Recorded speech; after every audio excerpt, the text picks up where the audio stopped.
మనం చెప్పుకోలేదా పాకిస్తాన్ తోని పంచాయత్ నడిచినన్ని రోజులు ఇదే జోర్దార్లా మస్తు సార్లు చెప్పుకున్నాం. పాకిస్తాన్లో ఉన్న ఉగ్రవాదులు సర్కార్లతోని సమస్య గాని అక్కడి పబ్లిక్ తోని మనకు పగెందుకు అని. అక్కడి పబ్లిక్ కూడా మన దేశం పబ్లిక్ మీద ఎందుకు కోపం ఉంటది? రెండు దేశాలు కొట్టుకునుడంటే సైన్యం సర్కార్ల నడుమ పంచాదే గాని పబ్లిక్ ఎప్పుడు సమానమే, వాళ్ళ మనుషులు ఒక్కటే. ఇగో గీ పిలగాండ్లు ఇప్పుడు అదే విషయం ప్రకటిస్తున్నారు. ఆహా ఆహా ఎంత హాయిగా ఆడుకుంటున్నారో చూడుర్రి హోలీ. అరే హోలీ ఆడితే చిత్రమా అని ముక్కున ఎలేసుకోకుర్రి. ఎందుకంటే ఇక్కడ ఆడుతున్నది మన దేశపోళ్ళు కాదు, మన దేశంలో కాదు, అట్లని బయట దేశంలో బతుకుతున్న భారతీయులు కూడా కాదు. వీళ్ళందరూ పాకిస్తాన్ దేశస్తులు. పాకిస్తాన్ నడిగడ్డ ఇస్లామాబాద్ లా క్వాయిడాయ్ అజాం అనే పెద్ద చదువుల బడిలో జరిగిన పండుగ.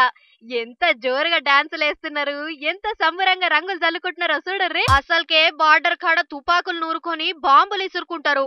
నువ్వెంత నువ్వెంత అని దేశ నేతల సవాళ్లు, సైనికుల కవాతులు, కాల్పులు, బాంబుల మోతలతోని దద్దరిల్లిపోతుంటే రెండు దేశాల పబ్లిక్ మస్తు పగల మీద ఉంటారని అనుకుంటాం కదా.